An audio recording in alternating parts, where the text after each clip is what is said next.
Example 6. Evaluate the following limit. A. Limit gx as x approaches negative 3, where gx equal to x squared plus 3, where x less than negative 3, 3 minus 3x, where x more than and equal to negative 3. Part B. Limit of sin x over x as x approaches 0. So we solve for the part A first. Step 1. Understand the problem.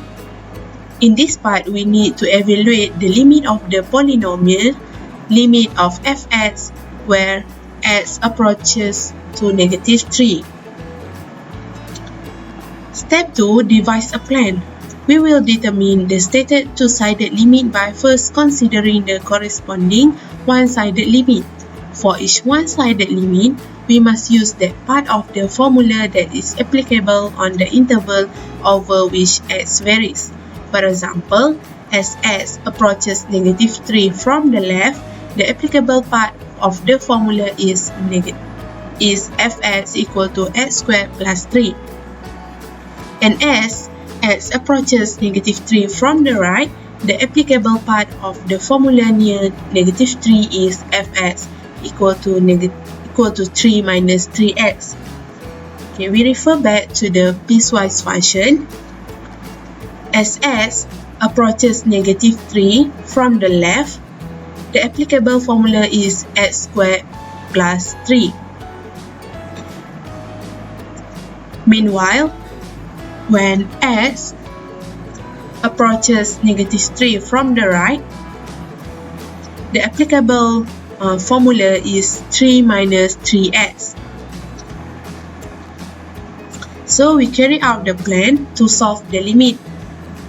We solve the limit for the limit fx as x approaches negative 3 from the left first. So the applicable formula is x squared plus 3. So we solve the limit from the left first. And to solve this limit, we just plug in the value of x equal to negative 3 into the function. So we get the answer is equal to 12. Then we solve the limit of the function where x approaches negative 3 from the right. And the applicable formula is 3 minus 3x.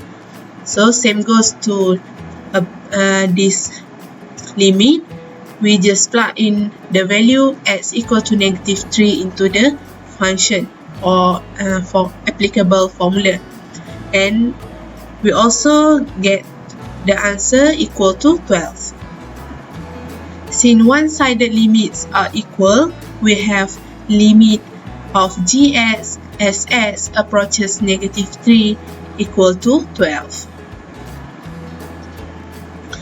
So, to look back, we can see that limit gx as x approaches negative 3 from the left is equal limit gx as x approaches negative 3 from the right. Thus, we know that the overall limit must exist and limit gx as x equal to as x approaches negative 3 is equal to 12. So done for the part A. We move for the part B, where in the part B, the first step is we need to understand the problem, and the problem is need us to evaluate the limit sin x over x as x approaches 0.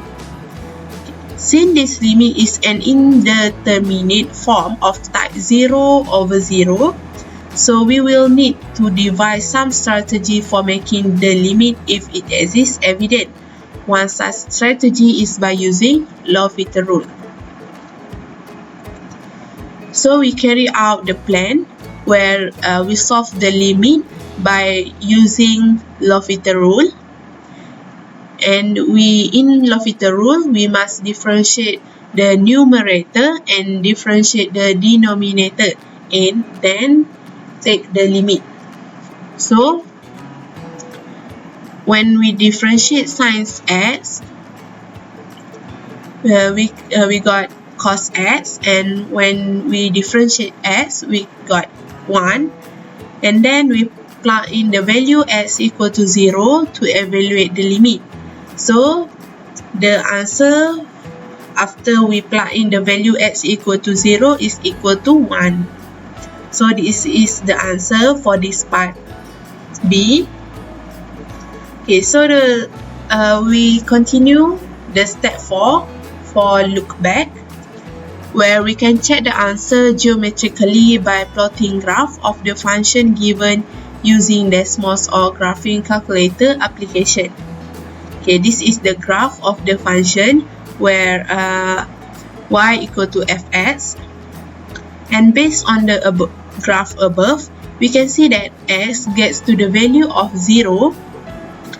Okay, 0, the closer the value of fx goes to 1. Okay, when x gets to the value 0, the fx goes to 1. So prove that limit sin x over x as x approaches 0 is equal to 1.